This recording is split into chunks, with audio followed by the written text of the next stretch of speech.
journey through the stories that define the artists playing Bonnaroo. Who are they? What are they? What will you see? The what? Which bands this year that matter? Yay. With Brad Steiner and Barry Corder. Hey, Barry Corder from the Chattanooga Times Free Press. Do you have a few friends that want you to help you raise some hell? You got a few of those? I got a few of those. You got a few of those? I do. They going to be at Bonnaroo in a couple of weeks? I think so. Yeah. They don't always put it that way, but it's essentially the same. Yeah, thing. because when you look at me, you think Hellraiser. I know. Yeah, that's not the type that we roll with, but it's the same. Yeah, thing. welcome to the What Podcast. This is a Bonnaroo podcast for Bonnaroovians, by Bonnaroovians, the Bonnaroovians being us. That's Barry Corder from the Chattanooga Times Free Press. I'm Brad Steiner from Hits 96 WDOD in Chattanooga, just a few days away. It feels like it's right there in our grasps. It's right there, Barry, and I feel the fever is coming on. The fever's coming on. Absolutely. We had a probably best meeting that I've attended on Sunday. We had our Bonnaroo group meeting. Yeah, we got our whole team together. We started planning and strategizing what our campsite was going to be. Helped that it was over beers on a beautiful day watching minor league baseball. Right. It was nice. Yeah. But that's what we suggest you do, by the way. Get your campsite together and start planning what exactly camp is going to be. We have decided to, get the band back together this year and go all out. The game got upped. Right? Yes, it did. In which way? In what way do you think the game got upped? I don't remember so many of us. Brad always is sort of the leader of the pack when it comes to amenities.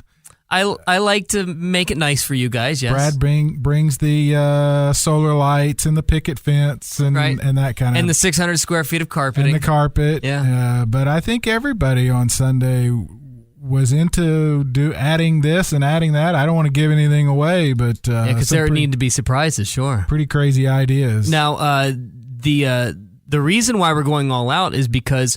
the anticipation, it feels like every single week there's something that makes us more excited about the festival. And this week, I can't believe I'm saying this, but I'm really excited about the Grand Ole Opry. I'm glad to hear you say that, because I was going to say, I may surprise you, but I'm going by there. Are you? Now, wait a second. That sounds like a drive-by. That sounds like a pop-in. No, I'm going to watch. Okay. I'm going to watch. I like good country music. I like old country music.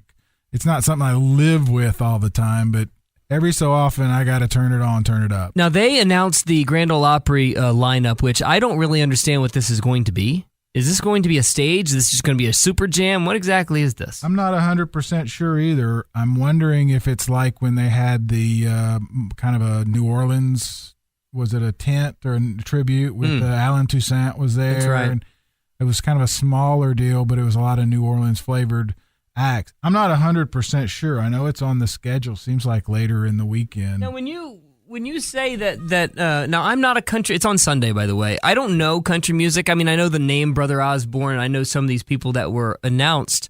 But go through some of the names. There's one in particular that caught my attention. I would think there might be two. Del McCoury is the headliner. That's the one. Yeah, Del is, he is the, I don't know if you'd call it second generation. He is the Bill Monroe, the living Bill Monroe, I guess. He and his sons continue to tour. I'm not that particular a fan, not particularly that a fan of that type of bluegrass, that nasally, twangy, out of tune. That's not my thing. Wait, I'm sorry. Yeah, I said it. Your combination that you're not into is nasally, twangy, and out of tune? No. Oh, come on. No, no. What kind of music fan are you, Barry? Well, he plays traditional bluegrass, which to me, there's really only one song played three different ways: fast, faster, and faster. Okay. Okay. Just my opinion. I know a lot of people like it. I do like a lot of the new grass, as it's called. But I've seen Dale, and they're great. I mean, they're all very good at what they do. So I'm looking forward to Bobby Bear. He sort of falls in that, again, right after the Hank Williams and those guys. He's in that sort of outlaw country kind of. Right. The only song I remember his is "Drop Kick Me Jesus." Exactly. Drop Kick Me Jesus. Exactly. Now, back to Del McCurry, because one of our campmates has a really great story about Del McCurry because he's been to Bonnaroo before. Yes. And the story pretty much goes that Del McCurry is one of these guys that just doesn't care. And he will play anywhere, anytime, with anyone, doesn't matter. He's just old school like that. Absolutely. And they were walking around the backstage area. I guess it was before one of his shows or some after one of his shows. They don't really remember. I don't really remember the story specifically, but they're walking around backstage and Del's sitting there. A couple of his bandmates are sitting there. And out of nowhere, during a conversation that our campmate just struck up with Del McCurry, they just did a impromptu song right there on the spot. That sounds about right. I think Dale fits into that Colonel Bruce Hampton sort of camp. That's who I was thinking of. Yeah. I remember. Let's just play. Let's just play right now. Don't care who, don't care what. Sure. If I can find your groove, you can find mine. Let's play. And that's absolutely Dale. And to add on to what I said, I've always respected that about him. It's just not my go-to listening type. Who else is on there? So you got so Bobby Bear, Brothers Bobby Bear, Osborne, Old Crow Medicine Show, Lucy Silvas, Lanco, Riders in the Sky, and Nikki Lane. So, okay. All right, so it is. I got to imagine they're going to be bringing up some other people, too. Like random, hey, why don't you come on stage? Just sounds like that kind of group. It does sound like that. And it sort of sounds like this podcast. If you can come on, we'll put you on. It sounds like a Grand Ole Opry Super Jam. Right, but haven't they done that before? Didn't they do a Grand Ole Opry Super Jam before? Or was that, am I just thinking of the normal bluegrass with Ed Helms? That Super Jam? Yeah, Ed Helms has hosted a bluegrass thing for the last 3 years running. It feels like it's a staple, and I think it shocked everybody that wasn't going to be on the lineup this year. Who knows? He might have been busy, or it may have run its course. I don't know, but they've done that, and I know they've had some. It's an hour from Nashville, so I know they've had some drop-ins before, which honestly, surprisingly, not as many as you might think, or I would think, being so close. Right. I know AC has gone after, that's AC Entertainment, one of the co-founders. I know they now have an office in Nashville. The Country Fest is that same week. CMA Fest. CMA Fest is that same week. Well, see, the difference between CMA Fest and Bonnaroo is that the CMA Fest are paying them to be there. And not often. I mean, think about this. I mean, if I'm an hour and a half away from you, Barry, are you just going to pop in and help me out? For free? Yeah. Probably not. Probably not. Probably not. Maybe once. You better feed me. Right. Yeah. But yeah, I can barely get you to come over to help me fix my plumbing, much less come down an hour and a half, play a show.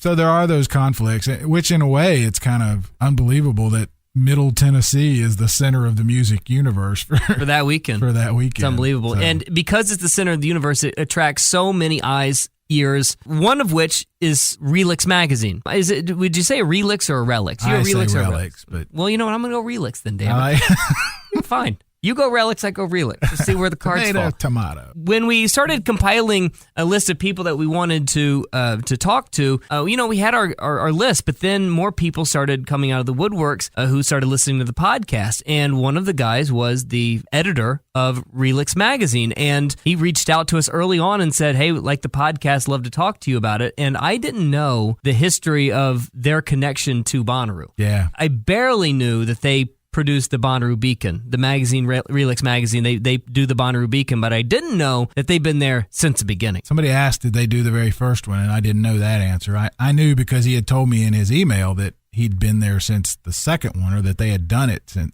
he had been there since the second one. So I guess maybe I assumed that that's when the Beacon started. But that was really cool. He reached out about week 3 or 4 of us doing this, and whatever he could do kind of thing. And so obviously we said we'd love to have you on. And because that's a perspective that we don't really have. I mean, we've got some industry people and we've got some Bonnaroo vet people that we've talked to, but I don't know anybody that is sort of almost treats this like breaking news, like a news piece. Well, I think you mentioned it a couple of times in our discussion with him, that he offers an unbiased, he's official but not official, kind of like us. But I mean, he has an insider's view that we don't have to how the festival work and how other festivals work. That was sort of interesting. Well, let's talk to him. Mike Greenhouse from Relix Magazine. You going Relics or Relix? I'm opposite of whatever you're going. Okay. I'm going Relics. We talked to Mike Greenhouse from Relix Magazine next. Awesome. Yeah, thanks again for chatting with me. I'm deep in Bonnaroo in my mind right now too. We're working on the program as we speak. So what does that entail? What does that mean? Let's tell everybody who you are and what you do, because you've got a pretty cool story, I think, as far as Bonnaroo goes. Yeah, awesome. Well, my name is Mike Greenhouse. I'm the editor-in-chief of Relics Magazine, along with Dean Budnick, who's the other editor-in-chief. And Bonnaroo's had a really long, rich history with Relics. We've been there since the first year in various capacities. I would say our most marquee offering is we produced the Bonnaroo Beacon, which is the daily on-site newsletter, newspaper for the festival. We've done it every year since the festival's inception. And for about the last 10 years, we've actually also produced the official patrons program, which was given out when people drove into the festival up until last year, and now it is distributed digitally. So, yeah, we've had a really long history of the fest, as well as being fans and friends of the promoters and kind of the whole world there. Oh, wait a second. Now, hang on a second. When you say the program, do you mean the book that we all get? The book? Yes, exactly. Yeah. Wait a second. The book's leaving? I love the book. No, yeah, starting last year. Unfortunately, it's now distributed digitally. So oh no! It's 2018. I guess everything is moving online. Unfortunately, or fortunately, we are on a podcast right now. The book was sort of like the thing that I brought back, as if it was like that was my token from each possible year. I still have my very first book from 15 years ago. Me too. I know how you feel. When I was younger, I used to go to Disney World with my family a lot, and I'd always bring back the map. It kind of felt like a nice little reminder of all the things I've done. So I was sad that we moved digitally last year, but it's all the same content. We're still actually printing it as we've done producing as we've done in the past on PDF, and now people just be able to print it when they get home or before they leave. There was something. Sorry to interrupt, but the one of the things that I noticed, and correct me if I'm wrong, but about 12 years ago, the program used to have artist bios in it, and then somehow along the way, those started going away too. Did they not? Yes, the bios were a mainstay in the program for many years, and I think when the internet just became such a go-to resource for the Bonnaroovian community, they moved all the bios onto the website, and it's still we still produce original content for the program and have interviews with a bunch of different bands, as well as reflections and some other fun and games, which we're kind of plotting out right now. But unfortunately, people will have to now look on their phones or on their computers, or as I said, use that old printer. What I was going to say, you mentioned the map. That I can always tell how active a Bonnaroo it was for me by how many times that map had been folded Exactly. and pulled out of my pocket. Well, I guess this is the official goodbye to the magazine or to the program, and I think that there's only one way to say goodbye to something so important to us, and that is, of course, saying goodbye via Boyz II Men. It's so hard to say goodbye, so should we use this moment just in quietness and hug it out in silence to hug and say goodbye to the Bonnaroo program? It was as if we never knew you, Bonnaroo program. Thank you so much for giving us such an amazing run for so long. Mike, that brings up an interesting point. The internet has been a helpful and kind of hurtful in some ways for guys like you and me in our business. It's made it easier to find information, but it's made it harder in some ways for us to be more creative and find something unique. Is that the way you look at it? Yeah, definitely, absolutely. Relics, for those listeners who don't know, is still a print magazine. We come out 8 times a year and are distributed nationally. We do have 2 websites, relics.com and jambands.com, and both those websites have been around for about 20 years. So we've always tried to have a robust web presence, but it's a different time. I think that the pendulum has definitely shifted a little bit, and these days people are getting their daily news and their daily updates and their festival announcements and sit-in reports and all that good jazz online. And in a lot of ways, the magazine is kind of like that classic vinyl record, something that you have as a keepsake, maybe some more in-depth coverage, some historical coverage, obviously a great place for large-scale photos and investigative journalism of some sort in the music world. And we love the magazine, and it's still our marquee offering, but it's a different world, and it's especially since the whole festival scene has started. But I do think that that's something that makes a festival like Bonnaroo or any kind of camping festival so unique and so amazing. It's because you are in a field where even though cell reception is a lot better than it was back in the day, you are a little bit remote, and it is a chance to kind of unplug and at least wait to post all your photos a little bit.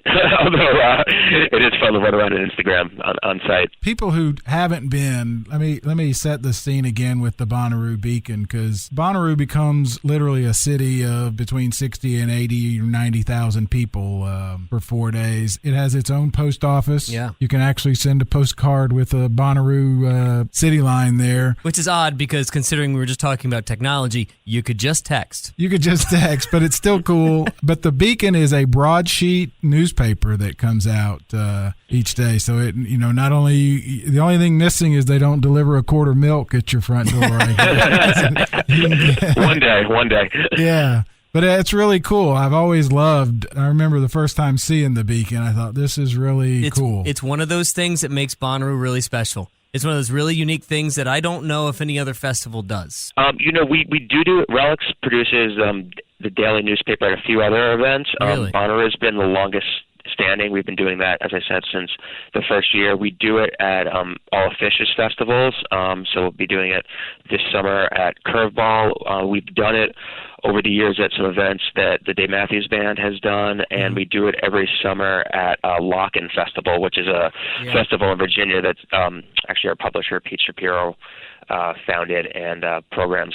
So, we do it at a couple other events, but, Bonnaroo is unique in both that this is now the 17th year that we've been doing it, and also just because of how all-encompassing and diverse the lineup is. Lock-In has a very purposefully curated focus on kind of jam bands and collaborations, and obviously Fish and Dave Matthews events are very single band focused, but, one of the great things about Bonnaroo is that it does have such an eclectic lineup, and there are so many different stages spread out over, as you just said at the map, such a large footprint. So I think that there's real value for the newspaper in the sense that, people aren't able to run and see all the music that they would like to, because there are so many stages, and you have to kind of hoof it there. Lock-In has one stage with a rotating kind of stage on top of that, so that there's no downtime in music, and Fish's events, again, it's one single stage where people could kind of camp out in front of that. So, doing a newspaper at Bonnaroo kind of allows us to be the eyes and ears for, the places not everyone could get to, and we do print locally in Manchester, so, our awesome. team stays up till 4 or 5, sometimes even 6 in the morning to get that last late night set in there, and get some photos and a recap of the Super Jams and kind of the other late night offerings, and then our marketing team picks it up bright and early, and hopefully it's there by the time people roll out of bed at the crack of 11 a.m.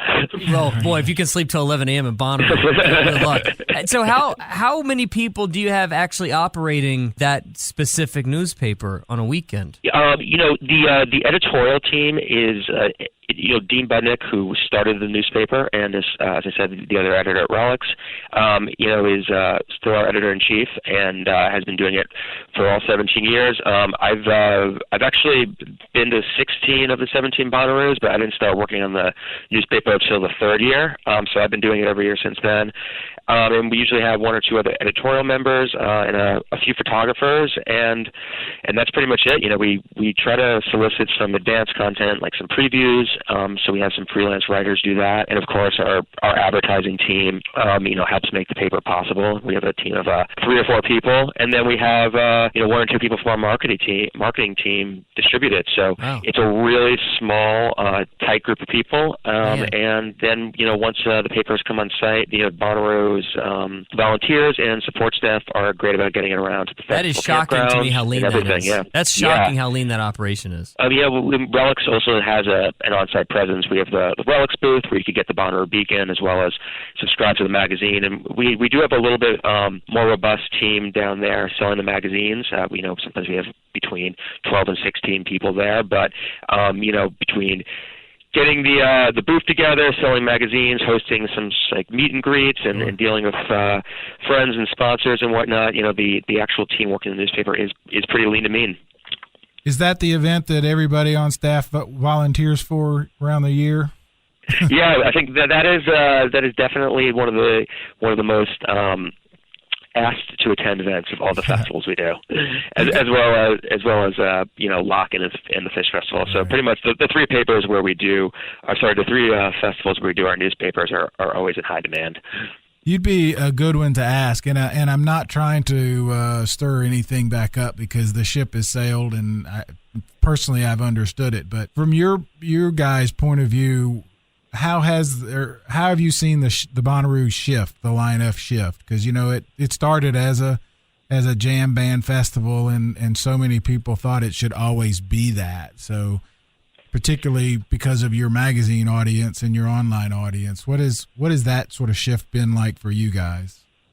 Well, I think it's, as you said, there's definitely been a shift over the last 17 years, and I think in a lot of ways, by the festival shifting, it's allowed it to continue on and thrive. And people's music interests change, and the demographic of people who want to go and camp for multiple days and have this immersive experience, their interests change as that demographic gets older and spreads out. But I feel that a lot of the core ethos of the festival, has remained, and I've always felt, especially in some of the middle years when you would have a band like Radiohead or Metallica or some of the classic rock and hip hop legends who have come through, it was almost, from my perspective, like, how would these people do a show when they're placed in front of, a really live music loving crowd, in kind of a Bonnaroo, in kind of a classic jam band setting? Would their show change? Would the audience interaction change? Would their set list change? And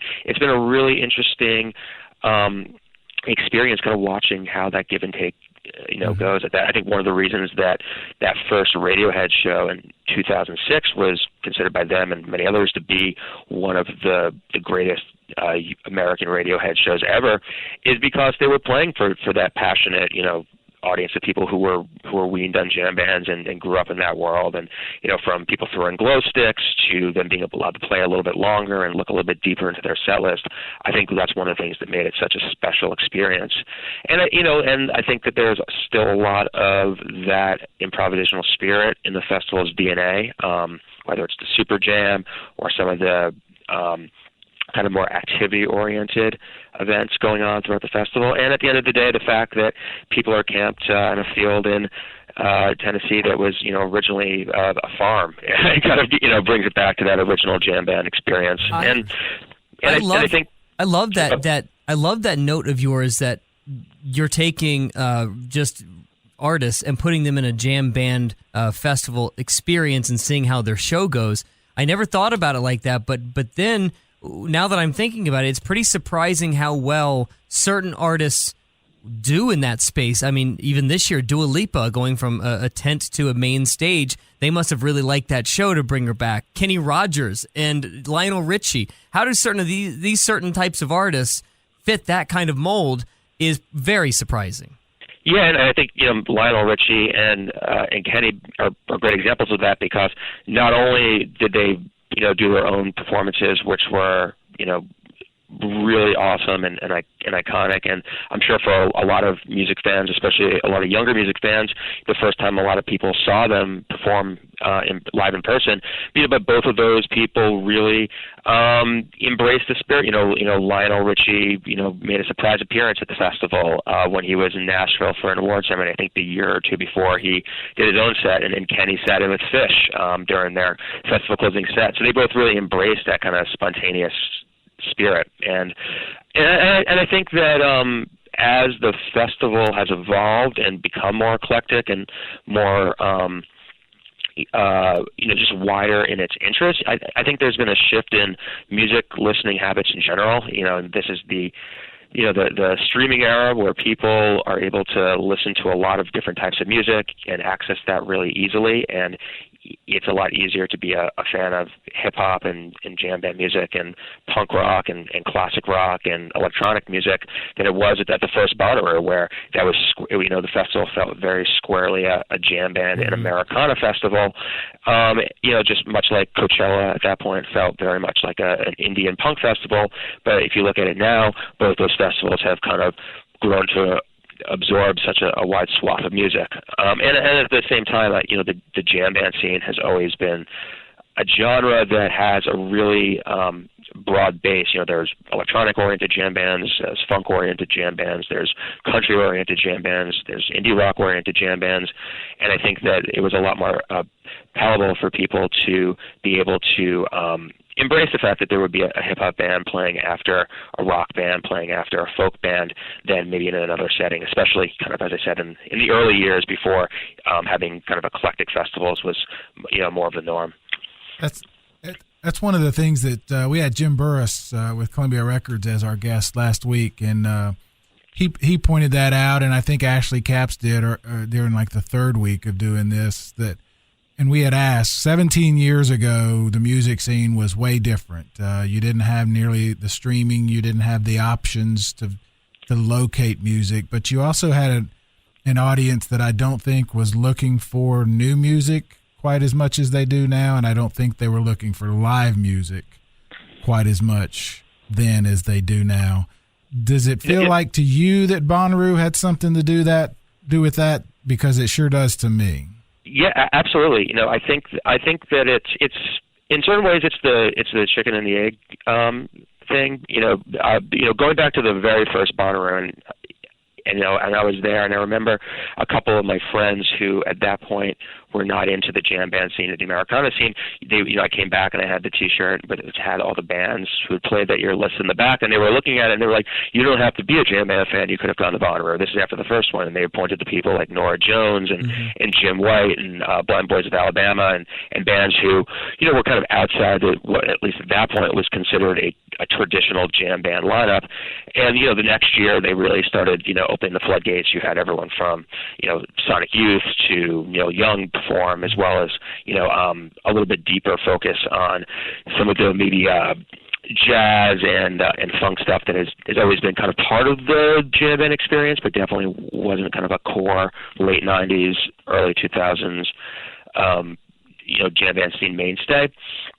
But at the same time, I think that when a band, especially early on, when a band played Bonnaroo, they definitely almost like a seal of approval for kind of the jam band world. I think Tool was a great example of that. After they played and did such a great psychedelic performance, I know a lot of people who came back and started listening to Tool albums, and now I feel like they're really part of that ecosystem. At the same time, I think that knowing the people who have programmed Bonnaroo from the beginning, as well as some people who've programmed it more recently, I think that there's there was also something in the air of music becoming more open-minded in terms of how these different scenes fit together, and the jam band scene in general was expanding at that point. There were, the first wave of, what we call the livetronica bands, the jam bands who had incorporated a lot of live music. There were some hip-hop bands like Jurassic 5 and Blackalicious who had kind of come on the scene, and you also had even, your core jam bands like Fish and Widespread Panic, incorporating some covers and some styles that weren't natively part of the Grateful Dead's language, whether it was covering Talking Heads or Velvet Underground, or inviting some people who, like Vic Chestnut, who weren't part of the jam band world, into their shows and onto their stage. When you're the first person that we can probably ask this, who's completely not partial to one side or the other, but can you see a big difference in what Bonnaroo was pre-Live Nation to post-Live Nation? I think that I could see a little change in the booking, just knowing that there's certain bands that C3, who books the festival now, has relationships with and books at their festivals, versus some of the bands that maybe some of the other promoters had booked. But I do have to say, from my perspective, and also from talking to people who still run the festival, it's a lot of the people who have always been part of the booking conversation, like Ashley and members of his team, as well as some people from the Super 5 family and their staff, are still involved in the booking of the festival and making sure that the vibe is continuous. And I think that there's also been an evolution since Live Nation originally purchased it. If I'm correct, I think this is the the second year where the booking team has been a little bit different. I think 3 years ago, when Live Nation owned the festival, they had the Dead & Company and LCD Sound System, and Pearl Jam, 3 bands with very long histories at the festival, as their 3 headliners. So I don't think it was as clear a break as maybe people like to make it out to be. But I think that there's been changes in the booking throughout the festival, but that's, I think, really important if you want to keep the festival feeling fresh and also feeling of the moment. A lot of the bands who were at the first Bonnaroo, who I was really excited to see and who I'm still really excited to see when they come through New York, either don't play anymore or they play sporadically or have kind of changed their touring approach and kind of aren't part of the festival conversation right now. Yeah, okay, so the reason I asked that is because this year is the first year, and I don't mean this negatively or positively, it just is, but it's the first year where I can absolutely see a specific, or I think, a specific Live Nation decision. It's not bathrooms, it's not pushing the walls in closer because the attendance was bad. The set times. The set times are different. The set times are shorter. The set times are down to an hour for some of the headliners. I don't recall that ever happening before. I don't recall that being in the Bonnaroo spirit. And I'm wondering if it is a decision based on business, if it's a Live Nation call, or if it's something that you alluded to earlier. The audiences, the way that they absorb this thing is different these days. Their attention spans are different. They don't need an hour-and-a-half show, 2-hour show anymore. Yeah, to be honest with you, I'm not 100% sure, whose decision it was to change that and how they went about deciding the set lengths for the headliners, down throughout the festival. And I'm not sure who would be the best person to speak to about that. It just feels like a Live Nation move. It feels like the first time, and it may not even be a Live Nation move, but it's the first time I feel like something changed. Yeah, I mean, what we just heard today, right? They added 15 minutes to Eminem, which means they took that from Anderson .Paak. Is that the theory? So it is different. That going back to what you had said earlier, Mike, it was always sort of, as a fan, you kind of went expecting some of those legend acts or classic rock acts or whatever to open the engine up, so to speak, because they had time. So I don't know. We mentioned it a little bit last week about this change, and I don't think we know either. It just has struck me ever since somebody pointed it out. It must have been Reddit. It was somebody that listened to the podcast. I can't get it out of my head. I don't know why it's consuming me so much, but it is just so strange. And I don't know if I'm angry about it. I don't know if I'm happy about it. It's caught me by surprise, and I don't really know what to make of it. Mike, I don't know how many of these podcasts you've listened to, but this is typical of Brad. He has to find something to obsess over. That's a change that he's convinced is, a Russian conspiracy. Right. How many hours have we spent talking about those walls 2 years ago? Yeah, and then he gets over it immediately. I don't even remember. Yeah. This is before Bonnaroo was part of Live Nation. But I remember a couple years ago, one of the most impactful changes is when they kind of moved to one night having the two headliners, like it was Stevie Wonder and Jay-Z almost like co-headliners, right. And that was kind of an interesting change because it kind of early on there was almost this energy break between when the main 10 stages kind of winded down and the big headlining shows took place, and once they kind of almost had this like dual headliner thing, it was almost like you had people still not. I wouldn't say that anyone stayed in the campground to miss Stevie Wonder, but people kind of just spread their attention throughout the festival a little bit more because those 10 stages weren't done yet, and and some people were running up to the stage to get close to Stevie Wonder really quickly. That's a great point and I didn't really think about it in that light, but the parade went away. What you're talking about is that early evening, right before the headliner, people used to go back to camp and shower maybe and catch their breath and get a beer or a nap or whatever, and then the big push for the all-nighter. And that kind of went away with the earlier headliner, didn't it? Yeah, I mean, I think this year, actually, I'm just looking at the schedule now. It looks like some of the headliners are even later than usual. I remember, I think last year it might have been a little bit later too, which is kind of cool. That's actually something that they do a lot of European festivals. Like the headliner will go on at about 11 o'clock instead of 9 o'clock, which one, because the heat and everything, and two, it allows people where else you have to be, right? Yeah, exactly. See so much music.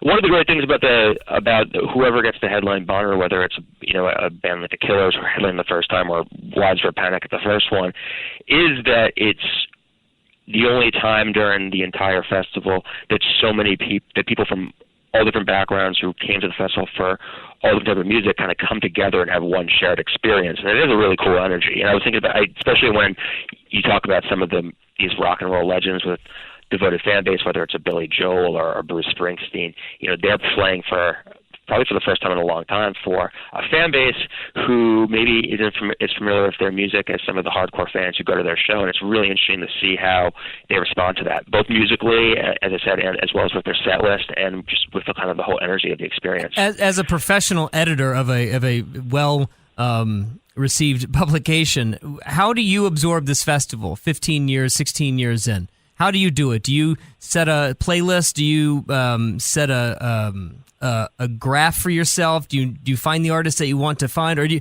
you just throw it up against the wall and see what sticks? What is your plan? How do you go about moving around the farm?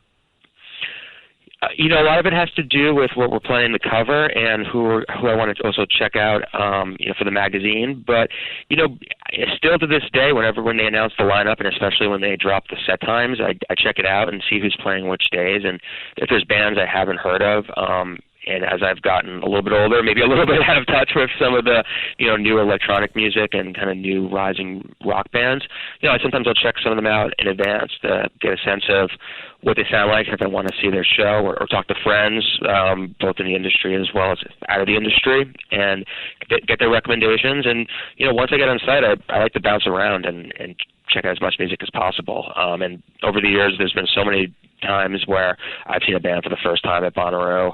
And on the flip side, if there's a band that we're covering for the magazine who are doing their Bonnaroo show, it's really cool to kind of see them during that moment as, their career is rising. If you see a band at a smaller club in New York City and you see their big Bonnaroo show playing in front of 10,000 people, and then when they look back to New York, it's almost like you had a shared experience with them down in Manchester. Yeah. How fluid is that decision? Do you guys go into the weekend knowing who your cover is going to be, or do you come out of it saying, A, B, or C killed it? The cover for the magazine, you mean, or for the? Whoever who's on the cover of the magazine doesn't necessarily correlate to who's playing Bonnaroo. Our June issue is always our festival issue, and we try to either put somebody who is playing a lot of festivals on the cover, or a younger band who we kind of feel like captures the spirit of the festival experience that summer. So, for instance, Jack White is on our June cover this year. He's not at Bonnaroo, but he's at a lot of other great festivals this summer, like Governor's Ball here in New York. But in years past, we've had My Morning Jacket on the cover when they played Bonnaroo. We've had Dawes on the cover when they played Bonnaroo. We've had Real Estate on the cover when they played Bonnaroo. And we've had a bunch of other bands who, I feel like kind of capture that entire festival vibe, that mixture of a high-energy live show and kind of a passionate fan base on the cover, even if they aren't playing Bonnaroo that specific year. I'll go you the same question for the magazine, or for the Bonnaroo Beacon. I was going to ask the same thing. Yeah, just take the same theory. Is that how you work it for the Beacon, or you just can you be swayed in one direction or the other based on the events of the night? We always try to have at least one shot of the headliner on the cover. In the past, there's definitely been times where maybe a performer seemed like something of the underdog going in, and we're like, wow, these guys are great, or they clearly were the breakout band of the day, and we put them on the cover of the Beacon the next morning. I think two great examples of that are when Mumford & Sons and Phoenix both played the Witch stage and kind of drew those capacity crowds that it almost felt like headline performances, even though it was the second stage. And it was the biggest crowd I've ever seen at that stage. I've never seen a bigger stage at that Witch, or the bigger crowd at that Witch stage that day. Yeah, I think that, when they had Phoenix the year before, I'd never seen a bigger crowd. And then the next year when they had Mumford & Sons, they met at the top of that. And didn't you, wrong or misremembering that Courtney Burnett, you guys did that Thursday show? Wasn't that one of those where sort of the buzz around her was caused you to reach out, or had you already planned that, or am I completely misremembering? Yeah, well, I think the Thursday night at Bonnaroo has always been a great night of surprises, and again, for people who haven't been to the festival, the two main stages are dark that night, right. So people are able to kind of run around and check out some of the smaller bands in the tents instead of finding their spot in these big fields. And every year I feel like there's been a breakout band dating back to the early years when I think I saw Ray LaMontagne for the first time there. Yeah. And I saw Steel Train, which featured Jack Antonoff, who became a member of Fun and leader of Bleachers and a great producer, maybe for the second time on that Thursday. And in recent years, I feel like there's always been, one act who maybe we've gone in with our antennas up and then come out, being super fan of. And Courtney was definitely one of them. Going back a few years before that, I think All J did a Thursday night spot that really left an impression. The Thursday lineup, if you just compiled what they've done on Thursday into one lineup, oh my God! Yeah, I mean, you've got it is just such a wonderful. What are the thing they grow little the hatchery they grow the eggs in, the incubator. It is an amazing incubator for the industry. Whether it's the Shakes, St. Paul and the Broken Bones, Courtney Barnett, Moon Taxi. Alt J. It does. I mean, Thursday is so phenomenal for that reason. It's my favorite day of the entire festival. Definitely, and I think the ultimate example of that was in 2008 on Thursday when you had MGMT and Vampire Weekend and I think Battles, all in a row in one of those tents, and pretty good. And that was like the first time too where members of both Vampire Weekend and MGMT were at the first Bonnaroo, and they came back at that point, I guess 6 years later, as these kind of buzz bands, and it almost was like cemented Thursday as the night where you better get there early because that's tomorrow's headliner. And those bands, even playing in the same bill just feels crazy now. And the fact that they were playing within, an hour of each other is insane. Well, who's your Thursday pick then? Who do you think it's going to be? I need to look at the schedule here. I have not got my whole thing. I'm putting my money on Pigeons playing ping pong. I love Pigeons playing ping pong. We actually have a big feature of them in the magazine. Spafford's in the jam band scene too. Those bands kind of feel like the next vanguard of kind of the classic jam band festival bands. Yep. But yeah, I think that Pigeon set from 1 to 2:30. That's a great time to make some fans. Don't sleep on Floor either. It's a little poppy, but Floor is very nice. I thought you were going to say a little punny. Okay. But, no. But okay. I think this is great. I think unintentionally maybe we summed Bonnaroo up by the whole Thursday thing. Everybody's in a great mood. The attitude is great. You're still fresh. For the most part, there's bands there that you maybe haven't heard of, so you're experimenting. And you walk away with a favorite new band kind of thing. And that, to me, is... It started my love affair with Alabama Shakes. Because I saw them at Bonnaroo, I saw them 15 more times in 1 year. I got obsessed because of that show at Bonnaroo. That Thursday night show they did is one of the most iconic Bonnaroo sets in my mind of all time. Just the way that they kind of came in there and had this energy that felt very Bonnaroo and a mix of all these styles that felt very Bonnaroo, and just walked away with so many new fans. And I had been lucky enough to see Brittany and the band in New York maybe a year beforehand or almost a year beforehand, and just to come and see them play for so many people was amazing. It's the last time I remember hearing a band on, say, like a social media site or a Spotify, not knowing anything about them, and then being introduced to them in that space, and that's the first time I'm being introduced to them live. Oh my God, how unassuming she was, how looked like they came off the street, and they just blew everybody away. And I'm glad that you think of it as highly as I do, because I can go right back to that feeling that I had the moment that I set eyes on her for the first time. I didn't know what I was expecting, but I sure as hell wasn't expecting that. Yeah, it's such an amazing show, and you felt from that moment there that they're now a Bonnaroo band, and they will be with the festival for a long time, and they've returned as higher on the bill. They've been part of Super Jams and other special events, and I've seen members of the band kind of just wandering around the festival as fans at years that they haven't even played. We mentioned it before. you can feel it, right? There is a different feeling with a song. We'll hear one on the radio and think, I can imagine that at 1 p.m. off the That Tent, or I can picture this at 1 a.m. It just has a different feel to it, at least for me. Yeah, I mean that's why we love it so much. That's why we love Bonnaroo so much. So if you were to rattle off the bands that you are absolutely on your must list, who are you going to see? Let me pull up this. Let's get schedule Mike's here. list. We're going to do Barry and Brad's picks here in a couple of weeks, but let's get Mike's picks. You're a professional at this. You're much more qualified than we are. You know, I feel like this year there's a couple different groups of bands that I'm really excited for. There's what I would call the Bonnaroo Hometown Heroes coming back as now kind of these big marquee bands, and I would say, you know, Revivalists and Moon Taxi definitely top that list of bands who have been at the festival for a while and kind of capture that ethos. You know, Sylvanesso, I'm a huge fan of. I think that they're great and capture such a great element of the festival and just psychedelic music in general. For some of the you know, more indie rock side, you know, again, the Broken Social scene is always someone who I love so seeing. much. And really seem to be coming back through the ranks. You know, St. Paul and the Broken Bones, again, you know, they're a classic Bonnaroo band of someone who went from being a fan to, you know, volunteering at the festival to now being pretty high up there on the marquee.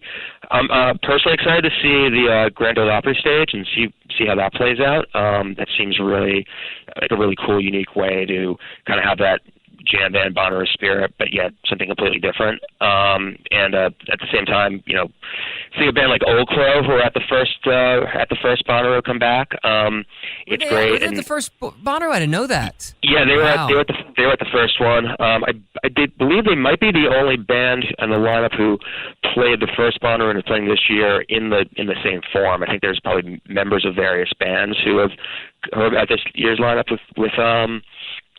with different projects, but I believe they might be the only one who is there year one and year this year, and a little bit in the smaller font on the Seeing Eye chart of central lineup. Smaller font, I like it. I love Pond, which are part of the Tame Impala family. They're great.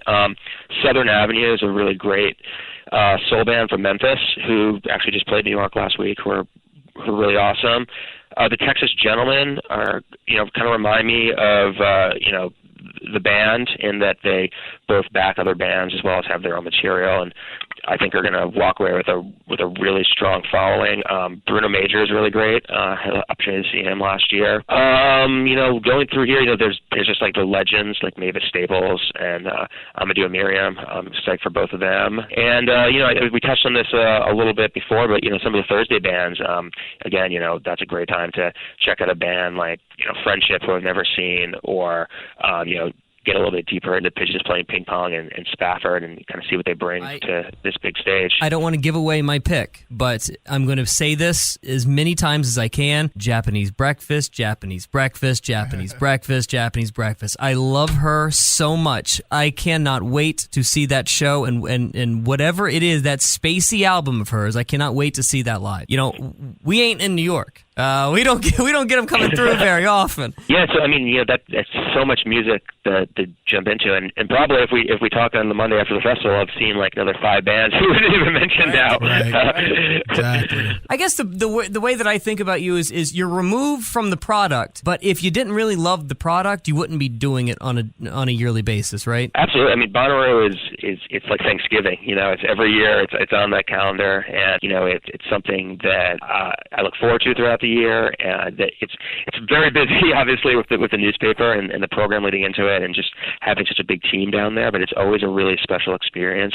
There's a lot of friends and industry contacts that I pretty much only get to see in person that weekend, so that's always really special. You know, I have some friends from college who I always run into at the festival, and it's really nice to be able to, you know, reconnect with them and see new music and kind of see how our tastes have changed and expanded and in a lot of ways stayed the same. And it's just a great weekend, and it's also been great to see how the festival's grown. I think there's very few things in life where I could say I've done it pretty much every single year for 17 years. Right. And, could kind of pinpoint what I was listening to, where I was in my life, and then coming back to the same place with the same, largely the same infrastructure of the stages and the tents and the fountain and all that jazz, and kind of assess, where things are for myself and for the music scene that we love so much. That is a great point. I have committed I've committed more years to Bonnaroo than I have anything else in my life. Yeah. I mean, anything else important to me, not even close to meet the amount of time